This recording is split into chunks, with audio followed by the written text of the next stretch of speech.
Bonjour et bienvenue à Tatami. Nous sommes au stade Iba Mar Diop à l'INSEPS. Ici, c'est le champ des études des étudiants. Ici, on y enseigne plein de choses avec les étudiants qui vont devenir demain inspecteurs des sports, professeurs d'éducation physique, etc., etc. Et c'est pourquoi cela nous fait plaisir de venir tatamiser ici à l'occasion des championnats régionaux de la Ligue de Dakar. Nous aurons le président de la Ligue dans un moment, mais je vous laisse suivre justement cette compétition régionale qui a regroupé plus de 300 combattants du matin au soir. Vous voyez, je transpire Manguignac parce qu'il fait excessivement chaud. C'est une salle fermée, mais qu'à cela ne tienne, les combattants peuvent y évoluer. Nous y évoluer bu baax. Alors je crois que nous allons vous montrer des combats, des coins, des démonstrations. Et c'est ça justement le Vovinam Viet Vo Dao. Le Vovinam Viet Vo Dao maintenant, c'est par rapport aux différentes techniques. Les techniques de ciseaux surtout. Et vous en aurez à gogo dans cette émission de Tatami.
Voilà, comme nous l'avons dit, nous aurons à revenir dans un instant avec certains responsables.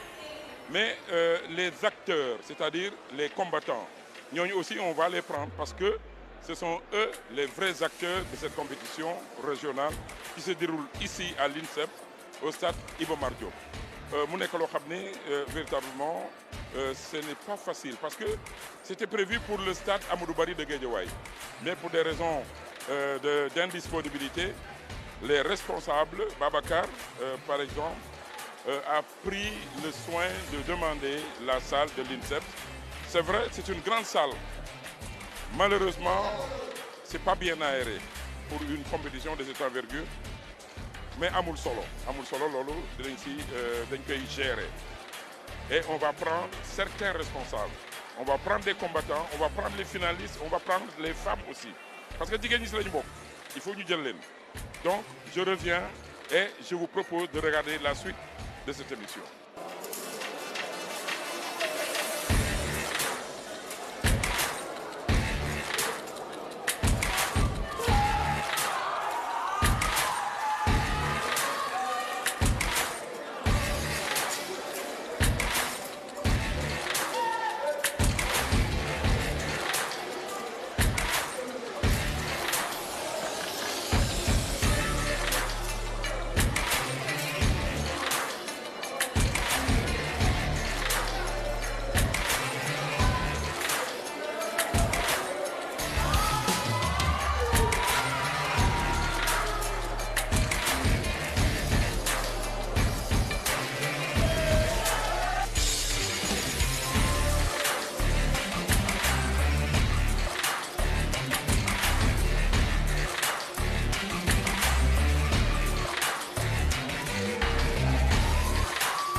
yow tu t'appelles Modou Kébé.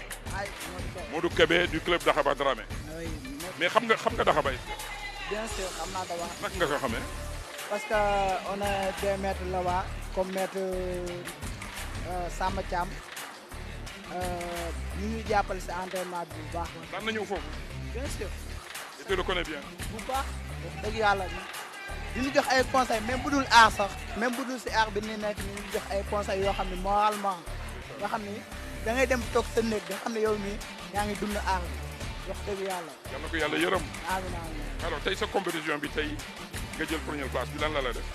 ah kontaan bu baax nag kontaan bu baax parce que entraînement yi tamit métti woon na lool wax dëgg yàlla depuis le premier ba léegi yaa ngi enchaînement entraînement yi enchaînement mais xam nga di sant maître yëpp parce que ñoo si jàpp aussi muy ñu daal yóbbu nañu géej yóbbu nañu fépp wax dëgg yàlla mais kontaan nañ loolu wax dëgg yàlla. Samba Thiam nga am élève bu jël première place médaille d'or ba pare nag muy turu Daxaba Dramé. waaw sëñ Seydou dañ lay sant encore une fois de plus loolu c'est un plaisir sutura si yàlla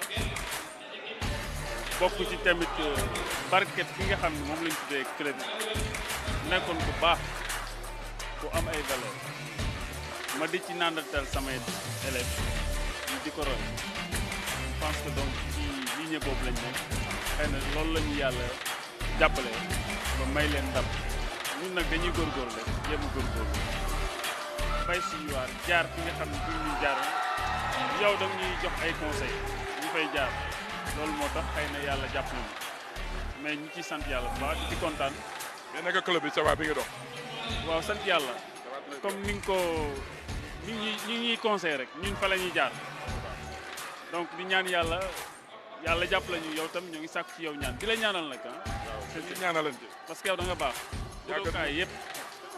budookaay yëpp ngay jàppal. yal na yàlla fay la yu bàyyi la fi ba ca kanam ak kanam. merci mon cher ami.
tax ngay jël troisième.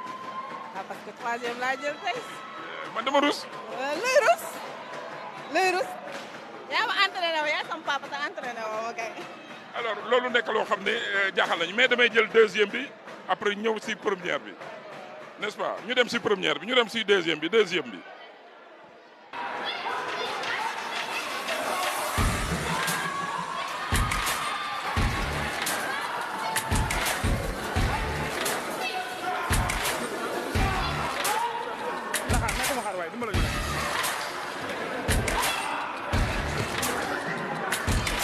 mais yow bul ñàngal looy ñàngal ni dama ñaaw rek. non c'est parce que da nga jël deuxième moo tax nga mer. non même pas. lu tax deuxième baax na moo gën troisième. noo tudd. Fatoumata Ba. ban club nga nekk. Daxaba Dramé. Mais bravo, félicitations. Mais qui moi c'est une patronne? C'est une patronne. Votre patronne est là. Non, tout. Awa Badji. Mais yow yaay patronne lu ñi hein. Waaw. Yaa leen mën. Maa leen mën.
Le président de la Ligue, Babacar. Mais Babacar, mes félicitations. Merci beaucoup, Sensei. Parce que ce n'est pas évident. Oui, c'était pas du tout évident, mais alhamdoulilah, on l'a fait. Le championnat régional de Dakar, comme vous le savez, est une grande activité de la Ligue que nous organisons chaque année. Cette année, l'édition de 2023, n'est-ce pas, est marquée par la participation massive de plusieurs athlètes. On a eu à organiser, à participer dans ce championnat en tant que washing, pratiquant, athlète. On a eu également à participer en tant que coach. Aujourd'hui, nous participons en tant qu'organisateur. On l'avait planifié depuis le mois de mai, n'est-ce pas, le 10 mai plus particulièrement. Et aujourd'hui, on l'a organisé aujourd'hui 14 ici au stade de Omar Diop. C'est quelque chose qui n'était pas du tout facile parce que précédemment, on voulait l'organiser au niveau du stade Amadou Barry de Guédiawaye. Dans les 7 derniers jours, on m'appelle pour me dire que vous ne pouvez plus organiser tout simplement parce qu'il y a les autorités de l'armée qui ont besoin du lieu, n'est-ce pas? Donc il fallait donc ipso facto trouver un autre lieu, n'est-ce pas? Et aujourd'hui, j'en profite pour remercier le directeur du stade de l'INSEP plutôt, M. Diallo, qui nous a facilité vraiment l'acquisition de cet espace. Et voilà, donc c'est ça. Alors, il y a eu combien de combattants? Bon, comme je l'ai dit tout à l'heure, hein, d'habitude, on avait le nombre de participants varié entre 90, 100, mais cette année-ci, on a eu près de 250 combattants. Vous imaginez ce que ça a fait. Et vous avez commencé le matin tôt? On a commencé le matin tôt. Et le scoop que je devais vous dire, parce qu'on a eu à organiser en 2010, bien sûr, où on était en train d'organiser jusqu'à l'aube, jusqu'à 5 h du matin. Et aujourd'hui, les préalables ont été faits une semaine avant, c'est-à-dire tout ce qui était formalité, renouvellement, passeport, engagement, etc. Donc on a fait tout cela une semaine avant la compétition. Vous êtes devenu professionnel maintenant? C'est ce qu'on essaie de devenir. Ah mais c'est bien, bravo. Merci beaucoup. En tout cas, nous les remercions beaucoup. Et vraiment, on tenait également à remercier le directeur de l'INSEP, n'est-ce pas? Remercier également tous les responsables techniques qui nous ont vraiment facilité, hein, n'est-ce pas, la tenue de cette compétition. Parce que sans les clubs, la Ligue ne peut pas organiser. Donc on travaille en parfaite collaboration, raison pour laquelle même aujourd'hui vous avez vu ici la présence de beaucoup de maîtres, n'est-ce pas? Donc c'est quelque chose vraiment que nous saluons. Et remercier également... Mais vous envisagez au moins une fédération quand même? Une fédération, en tout cas, c'est le rêve tant souhaité. Mais Ça, je laisse ça avec les autorités, n'est-ce pas? Les autorités au niveau de l'Union sénégalaise. Vous en parlez quand même. Oui, on en discute tout le temps. Tout récemment, j'ai interpellé le président Diomaye, lui dire où nous en sommes avec les discussions avec le CNG, avec les ministères du sport, etc., etc. Et au niveau du CNG, eux, ils ont terminé leur mandat depuis le 4 septembre. Maintenant, là, on tend vers une fédération. Et là, je crois qu'il va falloir que l'union des forces, l'union de tous les pratiquants du Vovinam, comme on nous l'apprend dans le Vovinam, en nous disant que le Vovinam est une famille. Vovinam est une famille, comme j'ai l'habitude de le dire. Et là, je lance un appel à nos maîtres, n'est-ce pas, pour qu'ils viennent, n'est-ce pas, s'asseoir autour d'une table pour qu'on puisse se retrouver vers une fédération sénégalaise de Vovinam vers Vodao. Les vrais présidents, non, dans les santé.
Je pense que l'objectif est atteint.